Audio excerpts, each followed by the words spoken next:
देखो बच्चों, कठिन सवाल आसान जवाब। क्योंकि गणित हुआ आसान रे बच्चों, गणित हुआ आसान। अंकों का है खेल निराला, जोड़ घटाओं ने क्या कर डाला। क्योंकि गणित हुआ आसान रे बच्चों, गणित हुआ आसान। शून्य का है खेल अजब, अंकों के संग करे गजब। कभी अंकों को शून्य बनाता या अंकों का मान बढ़ाता। क्योंकि गणित हुआ आसान रे बच्चों, गणित हुआ आसान।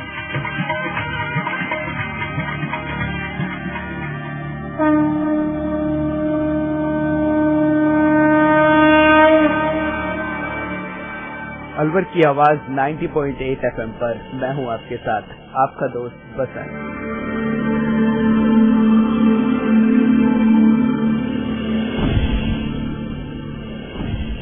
गणित हुआ आसान को और भी आसान करने के लिए आज पहुंच चुके हैं हम राजकीय उच्च माध्यमिक विद्यालय गोंदपुर, जहां पर IIT अलवर के असिस्टेंट प्रोफेसर मोहम्मद आरिफ बताएंगे आपको पृष्ठीय आकृतियों का क्षेत्रफल और आयतन कैसे ज्ञात किया जाता है, यानी कि सरफेस एरियाज एंड वॉल्यूम। तो चलिए चलते हैं सीधे राजकीय उच्च माध्यमिक विद्यालय गोंदपुर और जानते हैं कि कैसे पृष्ठीय आकृतियों का क्षेत्रफल और आयतन ज्ञात किया जाता है।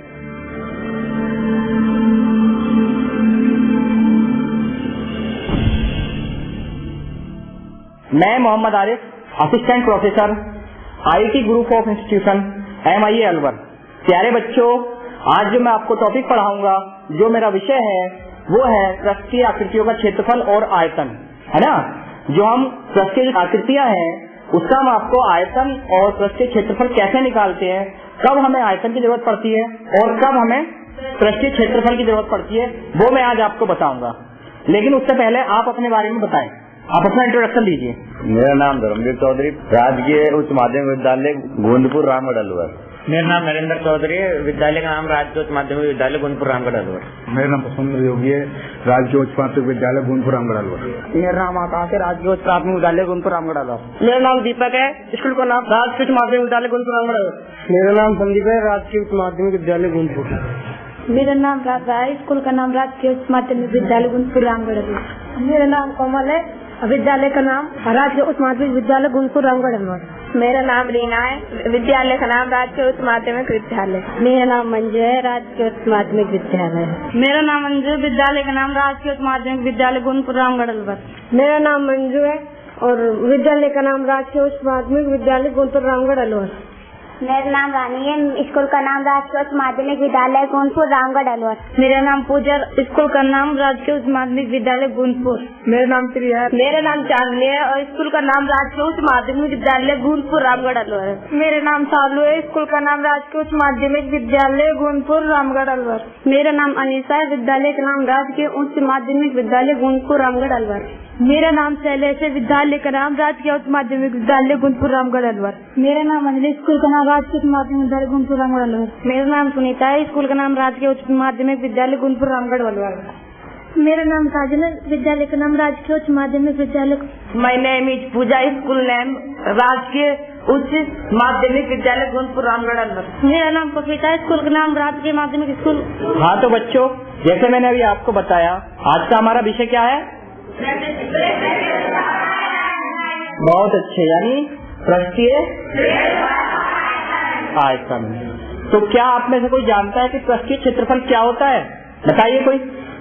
अभी जैसे मैंने चैप्टर का नाम, आपका जो हमारा विषय है उसका नाम बताया, पृष्ठीय क्षेत्रफल और आयतन। तो क्या आप में से कोई ऐसा जानता है कि पृष्ठीय क्षेत्रफल क्या होता है? बताइए।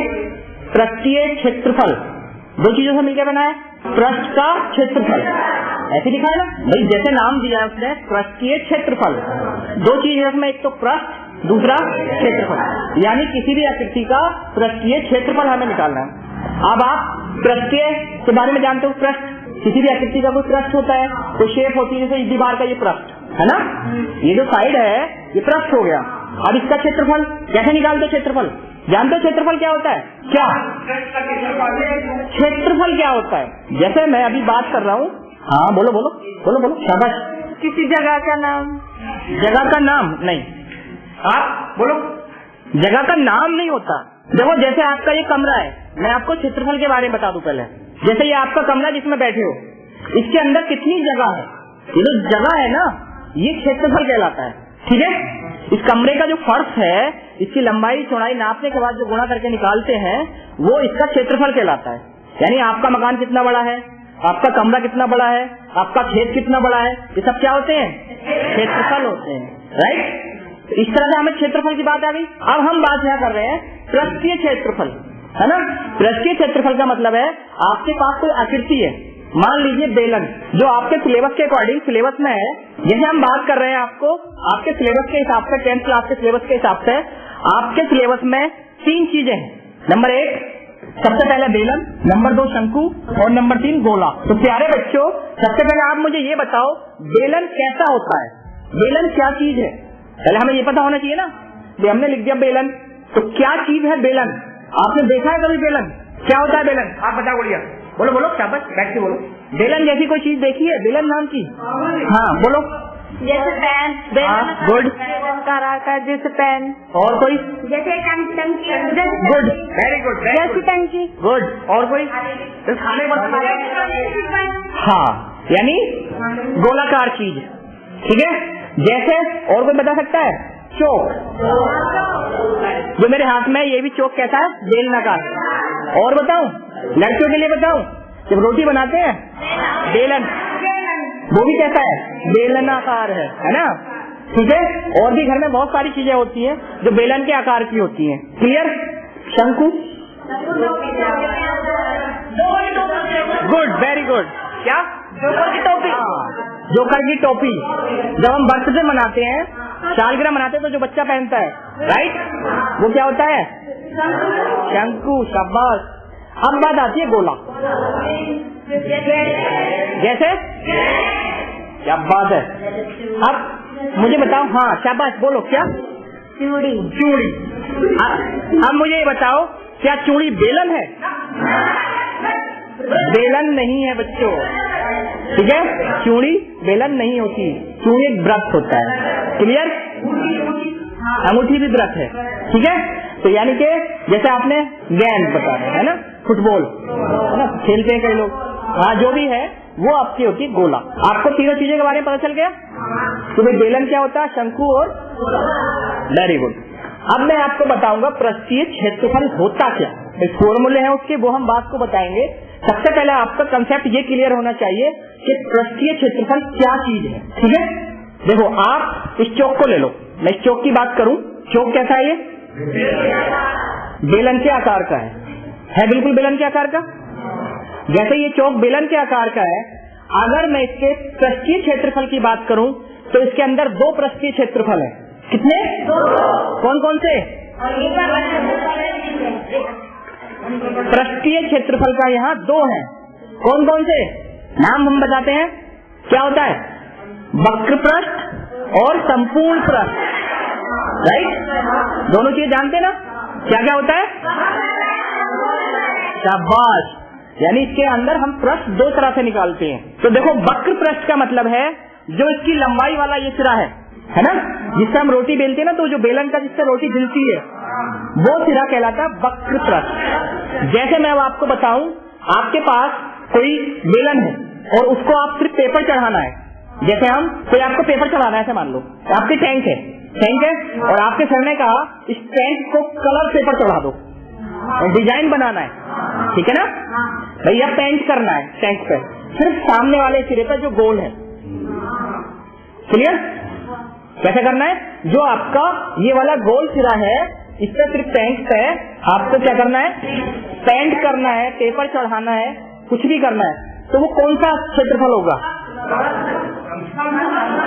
जी नहीं, वक्र पृष्ठ। बाहर का, सिर्फ बाहर का जो गोलाई है ना, सिर्फ उस पर जब करेंगे, जो उसकी गोलाई है, तो सिर्फ क्या आएगा? वक्र पृष्ठ। संपूर्ण पृष्ठ का मतलब है टोटल, उस पर कोई भी जगह ऐसी नहीं बचे जहां पॉलिश या पेंट हमने नहीं किया हो। हमने जब कहा आपसे वक्र पृष्ठ, यानी कि उसके ऊपर और नीचे पेंट हमें नहीं करना। क्लियर? बात क्लियर हो गई? वक्र पृष्ठ कौन सा होता है? ऊपर नीचे वाले को छोड़ के जो गोलाई वाला पार्ट है सिर्फ हम उसको क्या करेंगे, पैंट करेंगे तो किसका क्षेत्रफल निकलेगा, वक्र, यानी वो हमें जो जितना हम करेंगे वो वक्र पृष्ठ होगा। ठीक है, अब मैं इसी के लिए बताऊंगा संपूर्ण पृष्ठ। आपके पास टैंक है और आपने क्या किया, ऊपर से भी पॉलिश किया, नीचे से भी पॉलिश किया, पूरे में पॉलिश कर डाला, क्या हो गया, संपूर्ण पृष्ठ। क्लियर, बहुत अच्छे। यानी अब हमारे पास एक तो है क्षेत्रफल और एक है आयतन, है ना, दो चीजें हो गई। देखो संपूर्ण पृष्ठ और वक्र पृष्ठ दोनों का क्षेत्रफल निकलता है। अब मुझे एक चीज और इम्पोर्टेंट है इसके अंदर, क्षेत्रफल का मात्रक क्या होता है, इकाई क्या होती है, ये बताओ सबसे पहले। कोई बता सकता है? क्षेत्रफल को आप जब नापते हो तो मीटर में नापते हैं, है ना, या मीटर स्क्वायर में नापते हैं, वर्ग मीटर में नापते हैं। अगर मैंने किसी की लंबाई मीटर में दे दी, मान लो एक आयत ही ले लो अभी, है ना, मैंने कहा 4 मीटर लंबी और 2 मीटर चौड़ी एक आयताकार कुछ है, उसका क्षेत्रफल निकालेंगे, 8 मीटर आ जाएगा। 8 मीटर आएगा या मीटर की घात 2 आएगा, 8 वर्ग मीटर, कभी भी खाली मीटर नहीं आता। अगर आप इस चीज को नोट कर लेना, जब हम प्लॉट की बात करते हैं कोई, है ना, तो मेरा प्लॉट 100 वर्ग मीटर का है, 100 वर्ग गज का है, ऐसे बोलते हैं ना। वर्ग हमेशा कब आएगा, क्षेत्रफल के अंदर। ठीक है, क्लियर, हाँ। यानी कि जब हम क्षेत्रफल की बात करेंगे तो क्या आएगा, वर्ग इकाई, यानी इकाई में आपका मीटर हो, सेंटीमीटर हो, कुछ भी हो। ठीक है, क्लियर। तो क्षेत्रफल के लिए हमारे पास हमने दो बताया, एक वक्र पृष्ठ भी क्षेत्रफल होता है, शाबाश। अब मैं बात करता हूँ आयतन की। आयतन क्या चीज होती है, आयतन बताओ भाई। अब इस टैंक का आयतन क्या होगा और आयतन क्या चीज है, पहले मुझे वो बताओ। कोई बता सकता है? नहीं। किसी को पता है? नहीं। ऊंचाई और लंबाई नहीं, आयतन क्या चीज है, पहले आयतन क्लियर करो। जैसा अभी हमने वक्र पृष्ठ संपूर्ण पृष्ठ आपको क्लियर हो गया ना, फॉर्मूला तो हम बाद में बताएंगे कैसे निकालते हैं। अभी आपको ये कंसेप्ट अगर क्लियर है कि वक्र संपूर्ण पृष्ठ क्या होता है, आयतन क्या होता है, तो आपको कोई भी क्वेश्चन टफ नहीं लगेगा। और मैथमेटिक्स में अगर आपका बेस क्लियर है तभी आप मैथमेटिक्स को अच्छा कर पाओगे। क्लियर? तो क्या किसी को पता है आयतन क्या चीज होती है? नहीं, हाँ या ना?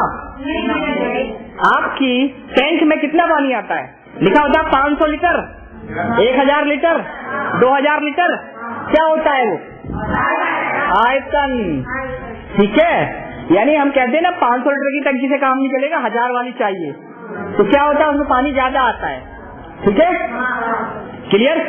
तो यानी कि किसी बर्तन में, किसी आयताकार बर्तन में जितनी वो हम कुछ भर सकते हैं, हवा हो, पानी हो, रेत हो, कुछ भी हो, जितनी उसने जगह घेरी है इस आसमान में, वो क्या कहलाता है? शाबाश। क्लियर? आयतन और क्षेत्रफल का क्लियर हो गया, दोनों चीजें बिल्कुल साफ साफ। अब मैं आपसे पूछता हूँ, आपके पास एक बाल्टी है ना, वो बेलनाकार है, ठीक है, कोई भी आपके पास ऐसा बर्तन है जो बेलनाकार है, ठीक, और उसमें मुझे दूध लेके जाना है ना, तो जो दूध है, अब मुझे ये चाहिए कि दूध की क्वांटिटी कितनी है, कितना दूध आएगा उसमें, कितना दूध लेके जाना है। तो वो दूध का जो हम पता करेंगे वो आयतन से करेंगे या क्षेत्रफल से करेंगे? शाबाश, बहुत अच्छे। यानी उसमें कितना दूध आएगा या हमें कितना दूध लेके जाना है, कोई भी चीज लेके जानी है, क्या बताएगा? तो अब मुझे एक बात और बता दो, फिर क्षेत्रफल कैसे पता चलेगा? क्षेत्रफल की जरूरत कहाँ पड़ेगी? क्षेत्रफल की जरूरत कहाँ पड़ेगी भाई? आयतन तो हम बाल्टी में दूध लेके जा रहे हैं, दूध नापने के लिए आयतन की जरूरत पड़ गई, लेकिन हमें क्षेत्रफल की जरूरत कहाँ पड़ रही है? क्यों पड़ रहे हैं हम, कहाँ जरूरत पड़ेगी बताइए? हाँ नहीं, हमें पेंट करना, बाल्टी का डिब्बे का पेंट करना है ना, तो उसके लिए हमें दो क्षेत्रफल होते हैं, संपूर्ण पृष्ठ। क्लियर बच्चों? क्लियर? तो इस तरह से मैंने अभी आपको बताया क्या, बेलन का वक्र पृष्ठ और संपूर्ण पृष्ठ और आयतन। मैं अभी आपको बताऊंगा कैसे निकालते हैं, ठीक है? अगला है मेरा शंकु। शंकु जैसे ही आपने बताया कि शंकु एक जोकर की टोपी की तरह होता है ना? और कोई एग्जाम्पल बता सकता है कोई जोकर की टोपी के अलावा? और कोई एग्जाम्पल बताओ बच्चों जो आपने देखा हो। एक की टोपी होती है, वेरी गुड, मेहंदी की कीप। बहुत अच्छे भाई, मेहंदी की कीप, गुड, वेरी गुड। और कोई? वेरी गुड, क्या?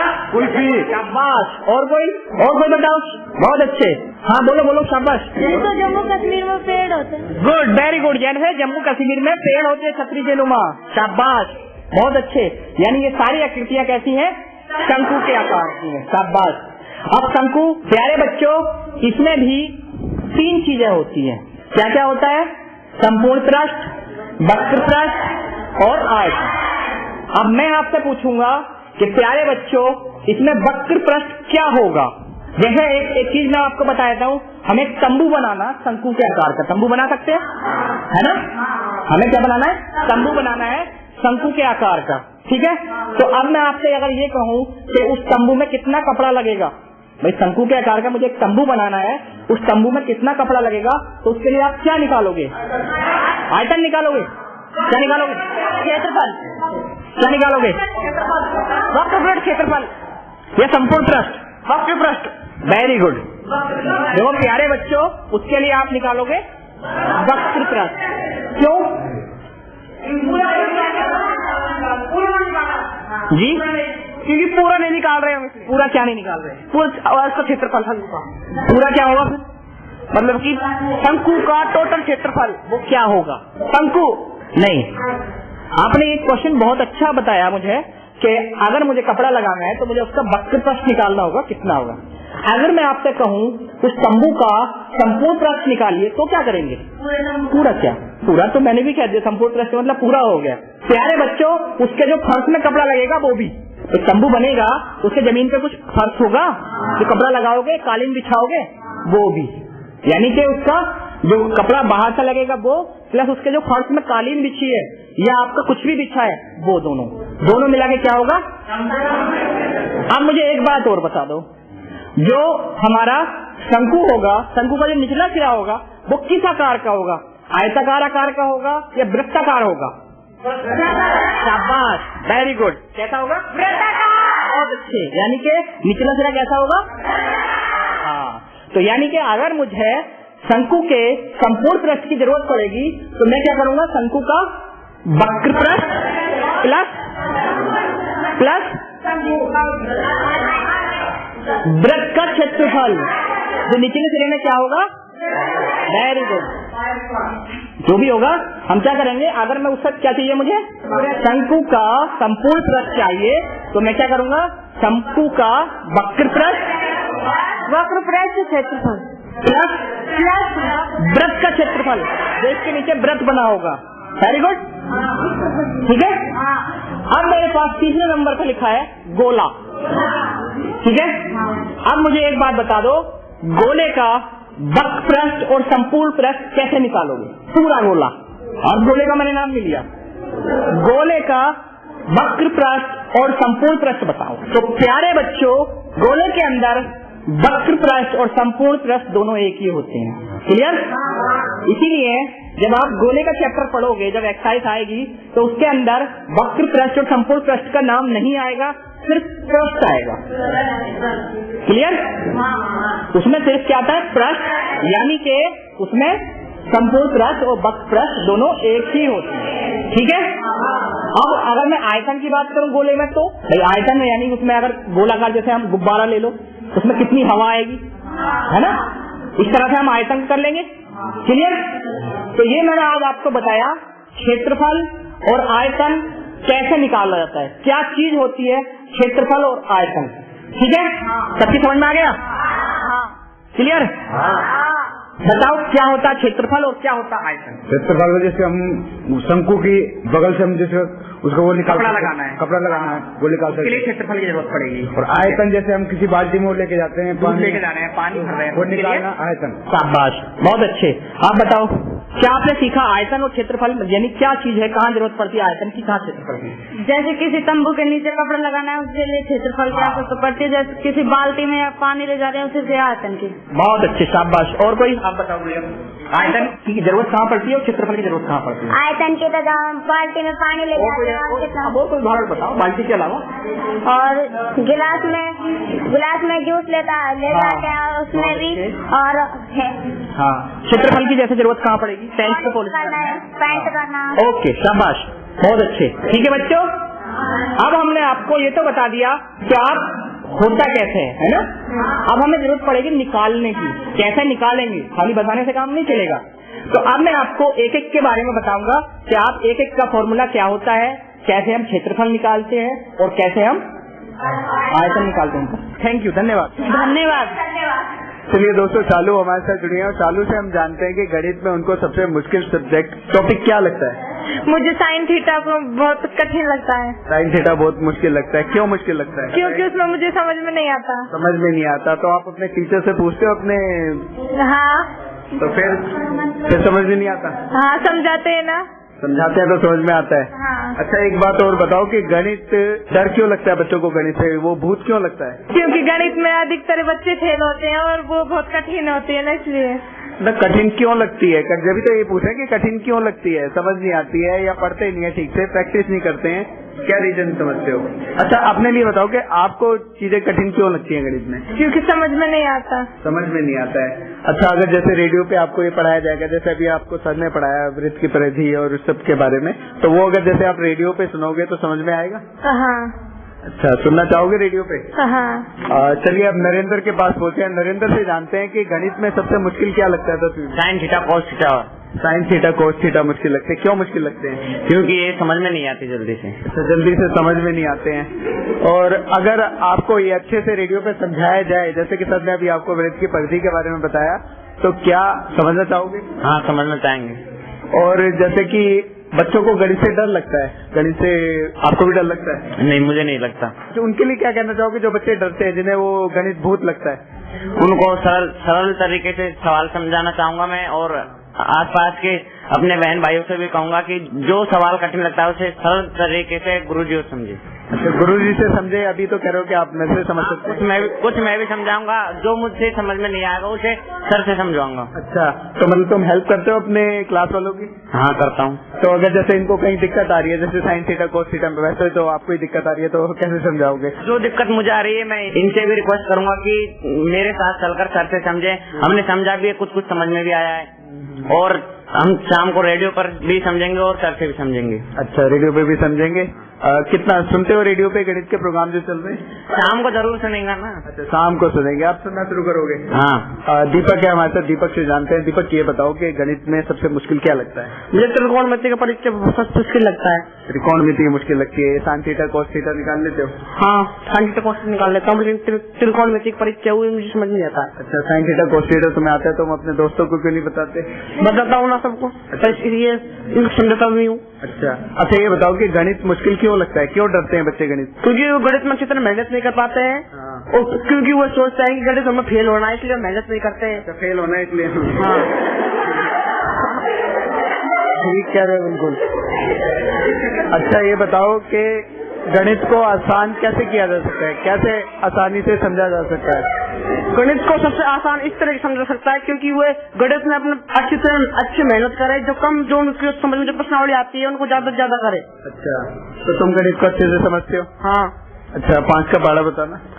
5 × 5 = 5, 10, 5 × 15, 5 × 20, 5 × 25, 5 × 30, 5 × 35, 5 × 40, 5 × 45, 5 × 50। अच्छा, 5 का तो बता दिया। अच्छा, 98 का पढ़ा बताना। सर 98 का तो आपको भी याद नहीं होगा। चलिए, अब अंजू है हमारे साथ। अंजू बताएंगी कि अंजू को गणित में सबसे मुश्किल क्या लगता है? त्रिकोणमिति का परिचय। त्रिकोणमिति का परिचय आपको मुश्किल लगता है? हाँ। तो उसको सीखने के लिए, करने के लिए क्या करते हो? हम टीचरों से पूछते हैं, जो सवाल समझ में नहीं आता फिर थोड़ा खुद को समझ में आने लगता है। खुद को समझ में आने लगता है। बच्चों से पूछते हो साथ में बैठ के, जिन लोग बच्चों को आता है उनसे करते हो बात? हाँ। अच्छा, तो फिर समझ में आती है चीजें? हाँ। अच्छा, ये बताओ गणित में सबसे आसान क्या लगता है? सांख्यिकी सबसे आसान लगती है, जिसमें कि मतलब आपको वो मीन मोड मीडियन। हाँ। अच्छा, और ये बताओ कि गणित में बच्चों को डर क्यों लगता है? क्यों डरते हैं? गणित कोई हुआ तो नहीं है, अच्छे से करो तो समझ में आता है। क्या रीजन समझते हो अपने हिसाब से? क्या रीजन समझते हो? अगर सही दिमाग से पढ़े तो उनको सब समझ में आता है, डर पूरा भग जाएगा। अच्छा, लेकिन दिमाग लगा के नहीं पढ़ते हैं। अच्छा, दिमाग लगा के नहीं पढ़ते हैं। हाँ। अगर जैसे टीचर आपको पढ़ाते हैं क्लास में, उस टाइम ध्यान देते हो? हाँ। और उसकी फिर प्रैक्टिस करते हो घर पे जाके? हाँ। क्योंकि गणित में क्या है, प्रैक्टिस मांगता है। जब तक आप प्रैक्टिस नहीं करोगे भूल जाओगे आप। जो फार्मूले आपको सर ने बताया वो घर पे जाके प्रैक्टिस करो, उनको अलग अलग क्वेश्चन में लगा के। एक बार आप कर लोगे लिख के, फिर कोई मुश्किल नहीं है। हाँ। तो अब जैसे कि अब आप 10th क्लास में हो, 10th में अब आपके बोर्ड के एग्जाम्स होंगे, तो उसके लिए क्या सोच रखा है? अभी कुछ नहीं सोचा, पास हो जाएंगे तो देखेंगे।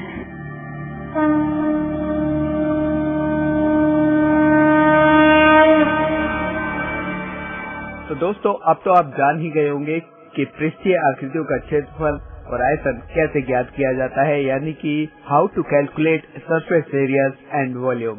इस विषय के बारे में आपको जानकारी दे रहे थे IIT अलवर के असिस्टेंट प्रोफेसर मोहम्मद आरिफ, और साथ में थे हमारे राजकीय उच्च माध्यमिक विद्यालय गोंदपुर के कुछ छात्र। चलिए अब जानते हैं उन्हीं के मैथ्स के एक अध्यापक से कि उनका क्या कहना है मैथ्स के बारे में। मेरा नाम प्रशांत है, मैंने MSc किया है मैथ्स से और सेकंड ग्रेड टीचर हूँ यहाँ पे। मैं पिछले 3 साल से गवर्नमेंट जॉब में हूँ। जी, गवर्नमेंट जॉब में। तो अगर जैसे मैथ्स की बात करें तो बच्चों जैसे कहते हैं कि मैथ्स में डर लगता है, कुछ सब्जेक्ट्स उनको नहीं समझ में आते हैं, तो वो क्या रीजन आप समझते हैं, क्यों समझ में नहीं आते? मैं समझ में नहीं आने का मेन रीजन तो मुझे लगता है कि उनको उचित तरीके से आप समझाते हुए, मतलब अच्छे इक्विपमेंट्स हो, अच्छे उपकरण जिनकी सहायता से बच्चों को पढ़ाया जाए, तब शायद बच्चे ज्यादा रुचि लेके पढ़े। और कुछ ऐसे चैप्टर्स हो जैसे पहले चला करती थी अंक गणित वगैरह, तो में बच्चे इंटरेस्ट लिया करते थे। अब इतना ऐसे टॉपिक सारे हटा दिए गए जिसमें बच्चों को इंटरेस्ट हो। अब ये 2-4 प्रॉब्लम्स है बच्चों को जो फेस करनी पड़ती है। अच्छा, और एक सर ये चीज जानना चाहेंगे, जैसे कि रेडियो के जरिए एक प्रोग्राम शुरू कराया गया है मिनिस्ट्री के द्वारा कि भाई बच्चों का गणित थोड़ा सा आसान करने के लिए, तो क्या लगता है कि रेडियो के माध्यम से वो चीज आसान हो पाएगी? बिल्कुल हो पाएगी। अगर आप अच्छे तरीके से उसको पेश करते हैं तो बच्चों के लिए निश्चित रूप से फायदेमंद होगा। और ये जाके जैसे कि हम स्कूलों में अगर जैसे प्रोग्राम करें, स्कूलों में क्लास में जाके बच्चों को समझाएं, रेडियो पे भी फिर वो चीज आएगी उनकी, तो कितना कारगर हो सकती है? बहुत कारगर हो सकती है। जो आप क्लास में पढ़ा रहे हो वही चीज रेडियो में बच्चा पढ़ता है, सीखता है, सुनता है, तो उसको जो आप पढ़ाया है आपने वो तुरंत उसको रिमाइंड होगा, तो निश्चित रूप से उसको ज्यादा समझ में आएगा। और सर चलते चलते क्या मैसेज आप देना चाहेंगे लोगों को, हमारे गांव के जितने भी हैं, बच्चों के पेरेंट्स हैं या बच्चे हैं? पेरेंट्स को एक ही बात की बच्चों को रेगुलर स्कूल भेजे, और बच्चों को सिर्फ एक बात की मैथ्स को पढ़े नहीं करें, जितना करेंगे हाथ से, जितने प्रॉब्लम को हाथ से सॉल्व करेंगे उतना ही ज्यादा मैथ्स क्लियर होगा। चलिए ठीक है सर, थैंक यू। ओके। मैं मंजू परी, सीनियर टीचर इंग्लिश। 28 साल हो गए मुझे इसी सेकंड ग्रेड में इंग्लिश टीचिंग का अनुभव है, और मैं 2 साल से यहाँ आई हूँ। पहले मैं नेमराना थी। मैम ये जानना चाहेंगे कि जैसे गणित की अगर हम बात कर रहे हैं, गणित जैसे बच्चों को पढ़ा रहे हैं, तो गणित में बच्चे डरते हैं, उनको मतलब हवा सा लगता है गणित, तो क्या कारण आप समझते हैं? हवा बनाया गया है, कुछ नहीं जल्दी है। सबसे बड़ी बात ये है, बहुत ही इजी सब्जेक्ट है और इंटरेस्टिंग सब्जेक्ट है, अगर करना चाहे बच्चे और पढ़ाना चाहे टीचर तो। और पेरेंट्स भी थोड़ा सा बोले, इसको करते करते सारी रात में। मेरे हस्बैंड खुद इंजीनियर है, बीटेक है मैकेनिकल इंजीनियरिंग से, दिल्ली कॉलेज ऑफ इंजीनियरिंग से। मेरा बेटा है इंजीनियर। मैथ्स उन्हें ऐसे है, वो कहते हैं मैथ्स चीज ही क्या है, चाहे कितनी भी डिफिकल्ट कैट की मैथ्स ले लो, किसी तरह की, वो बच्चों को कोचिंग भी करवाते हैं, अब तो रिटायर्ड हो गए, तो उनके लिए तो मैथ्स एक सम को 10 तरीके से करवा देते हैं कि जिस तरीके से भी आपको समझ आए आप समझो। बस बहुत ही इजी है वैसे देखा जाए। मेरे को भी खुद इंटरेस्ट आता है जब वो पढ़ाते हैं, मैं खुद देखती हूँ, लेकिन बच्चे को एक हवा ही बना हुआ है, पेरेंट्स ने भी और सभी ने पता नहीं क्यों बना रखा है। वैसे हुआ है नहीं, इतना मुश्किल है नहीं, बहुत स्कोरिंग सब्जेक्ट है, जबकि ये तो मेहनत करे तो सब। तो अपने स्कूल की अगर बात करें तो आपके बच्चों का मैथ्स को लेकर रवैया किस तरह का है? देखो रवैया तो ये है कि अभी तो ये जस्ट रेज हुआ ही है, 10th क्लास पहली है, हम भी अभी आए हैं, तो बच्चों को अभी बेस बनेगा। वैसे काफी इंटरेस्ट लेते हैं, मेहनत करते हैं, टीचर्स भी सभी मेहनत कर रहे हैं, ऐसी बात नहीं है, इम्प्रूव हो जाएगा, इम्प्रूवमेंट हो जाएगा, सब ऐसी बात है। आप लोग भी आया थोड़ा सा रेडियो पे भी इनका थोड़ा इंटरेस्ट आएगा, जैसे तो सुनेंगे तो और इम्प्रूवमेंट हो जाएगा। और एक मैम ये जानना चाहेंगे, क्या मैसेज आप देना चाहेंगे बच्चों के पेरेंट्स के लिए, जो बच्चे स्कूल नहीं आते हैं या इनको स्कूल से छुड़ा लिया जाता है, पेरेंट्स छुड़ा लेते हैं, पढ़ाते नहीं है, गर्ल्स के लिए स्पेशली? मेन गर्ल्स के लिए आज भी जैसे एक पेपर में मैंने पढ़ा कि बेटी बचाओ और बेटी को पढ़ाओ।